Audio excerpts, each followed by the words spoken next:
Sabemos que a estátua que Nabucodonosor viu em sonho é a revelação de 4 reinos que haveriam de reinar na terra antes do reinado messiânico. Sob os 4 reinos, eram adversários entre si e um destruiu o outro, mas fazem parte de um mesmo corpo. O que eles têm em comum para serem do mesmo corpo revela o que o Messias virá destruir. Pois somente a vinda do Messias destruirá o ouro, a prata, o bronze e a argila. Logo, algo dos 4 reinos ainda existe, tanto que a estátua ainda está de pé. São 4 reinos, não 5. Eles são Babilônia, Medo-Persa, Grego, Roma. E o Império Otomano? Bom, são 4, não 5. O Império Otomano faz parte da história, mas não faz parte do corpo da estátua. O que os outros impérios tinham em comum para estarem no mesmo corpo, mesmo sendo adversários, que o Império Otomano não tem? É algo que ainda existe. A estátua não foi destruída. Bom, não vemos os impérios mais, acabaram. Então, o que ainda existe, se os impérios acabaram? É o que eles tinham em comum que ainda existe. Isso é o que não acabou. Todos adoravam o falso Deus Sol. Tinham essa fé em comum, o que poderia caracterizá-los como membros de um mesmo corpo. Babilônia adorava o Deus Sol Samas. Em Ezequiel 8,16 fala, ele teve uma visão de 125 homens à entrada do templo, de costas para o templo, adorando o sol. Isso foi na época que eles eram cativos lá na Babilônia. Os Medo-Persa adoravam Mitra. Roma adorava Mitra. Grécia adorava Hélios. Sama, Mitra, Hélios são nomes do Deus Sol adorado por esses 4 reinos. Agora vamos para os pés da estátua. Ferro com barro. A gente já sabe que o ferro é Roma. E o barro, o que é?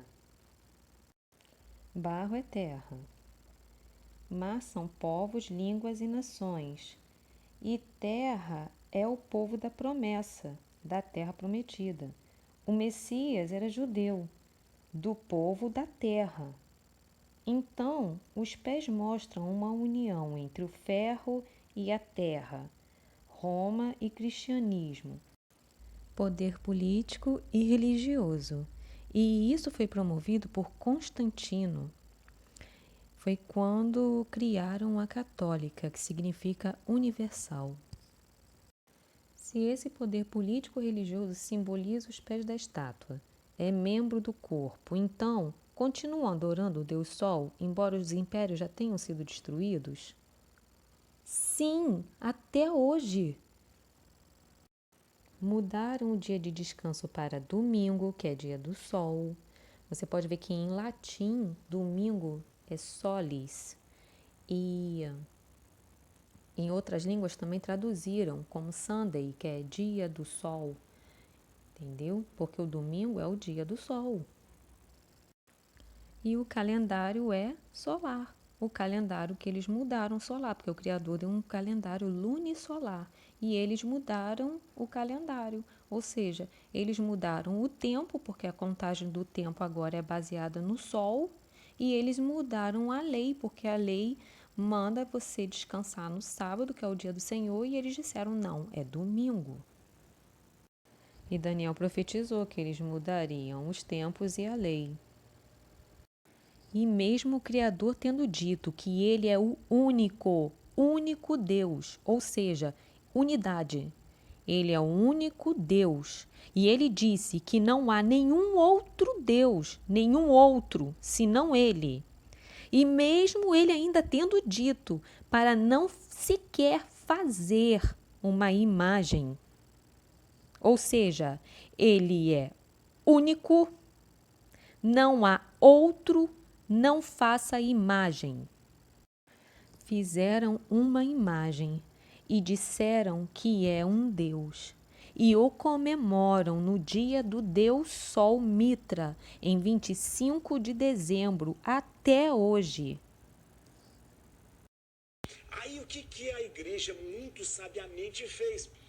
Todas as pessoas falando, olha, nós celebramos sol, sol, Deus sol, Deus sol. Aí a igreja chega e fala assim, o verdadeiro sol da nossa vida é Jesus. É Jesus que vem como sol.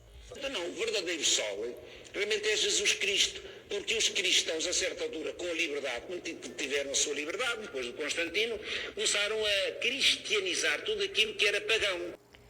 Uns não adoram a imagem, mas adoram o nome da imagem, mesmo sabendo que o próprio Messias disse que somente ao Criador adorarás e somente a ele prestará culto, confirmando assim o que já está escrito nas Escrituras, que não pode adorar outro senão o Pai, senão o Criador, somente a ele.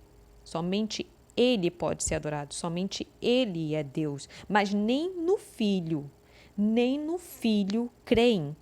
Creem em doutrinas de homens, em doutrina humana, naquilo que o Pai não disse.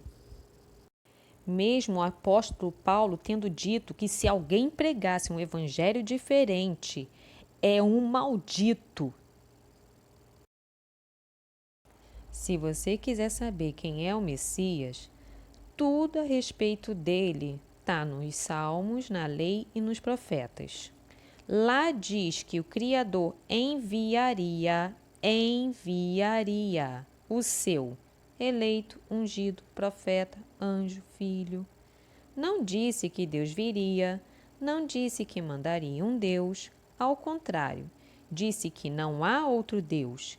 E quando o Criador disse isso, o Messias já existia. Porque o Messias é o princípio da criação. É criação.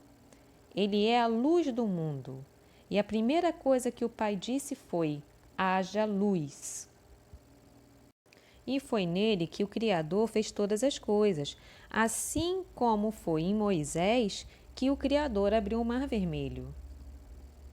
E o nosso misericordioso Pai vai enviar novamente o seu Filho precioso para destruir essa estátua, destruir esse império que existe desde os tempos antigos até hoje.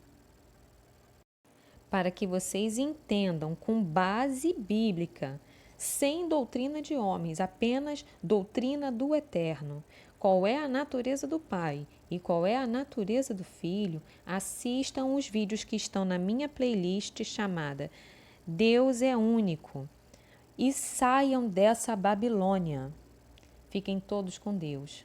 Que o Pai Eterno vos abençoe.